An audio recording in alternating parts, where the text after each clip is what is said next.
بسم الله الرحمن الرحيم. النهاردة هنتكلم عن موضوع الشخير عند الأطفال، الحساسية، الجيوب الأنفية. طيب هنمسك الموضوع حاجة حاجة علشان خاطر نوضح للأمهات شوية حاجات. أولا الطفل بدام بدأ إن هو يشخر، معنى كده إن مجرى الهواء مش مسالك، في تضخم، في مشكلة ما. طيب في فرق ما بين اللحمية وفي فرق ما بين الجيوب الأنفية. ايا كان دي او دي، ايا كان فيها بدل ظهر صوت مش طبيعي فهو اسمه شخير، في حاجة غلط لازم اعالجها. طيب ايه يا جماعة، هنبتدي ازاي على ان احنا نروح نعمل فحص حساسية للاطفال بيتعمل في المعمل. الاول بروح عند دكتور، الدكتور ده حساسية ومناعة. لو ما روحش عند الدكتور حساسية ومناعة بروح عند دكتور اطفال، بطلب منه اقول له لو سمحت انا عايزة اعمل واشوف ايه الحاجات اللي بتسبب حساسية لابني. بنسحب عينة، العينة دي بتطلع فيها حاجة مثلا 25 نوع، كلهم الاسباب الرئيسية المسببة للحساسية: شوكولاتة، موز، بيض، سمك، كل حاجة. بشوف اكتر حاجة هي اللي مسببة الحساسية دي وابتدي ان انا امنعها. بعد كده العلاج الدوائي بنمشي عليه فترة، مش اسبوع، وما بنديش مضاد حيوي. محدش يبقى عنده حساسية والدكتور يقول اصل هندي مضاد حيوي. بندي مضاد للحساسية، بنقلل التهيج اللي حاصل في الأنف مع الاحتياطات.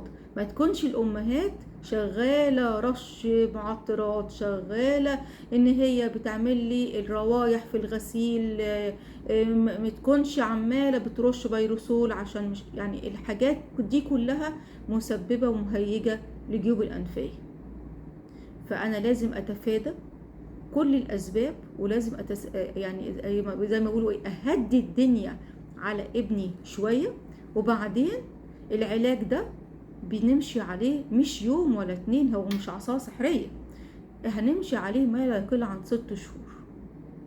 مع 6 شهور مع العلاج، وبعد كده هكمل على حاجات معينه بتزود المناعه الدكتور هيكتبها لك. لو لا قدر الله بقى الدكتور عملنا كل اللي علينا ولسه، فهيقولك عملية، يبقى هو أدرى. بس ساعات في توقيت العملية بنأخر رجل شوية لما يكون الطفل صغير، لأن ساعات اللحمية نفسها والجيوب الأنفية بتبتدي إنها تخف وتضمر. فلما يكون الطفل سنتين وشوية قرب، يعني عشان كمان تأثير التخدير، فكل ما أنا بأخر رجلي شوية.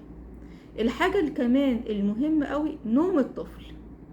كل الأطفال بتشخر امتى؟ لما بتكون نايمة على ظهرها.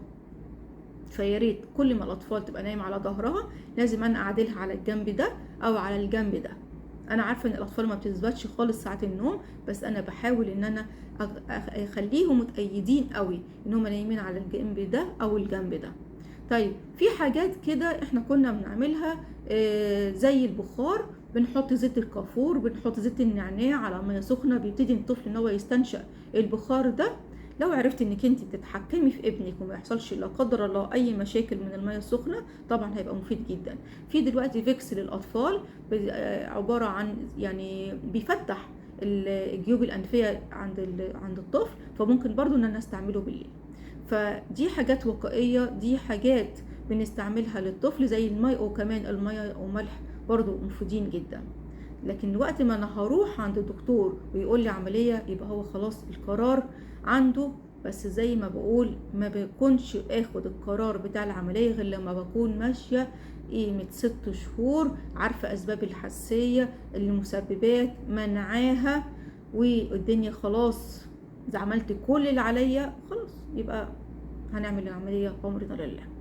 دي كانت الحلقة سريعة عن الشخير عند الأطفال والأسباب والحساسية.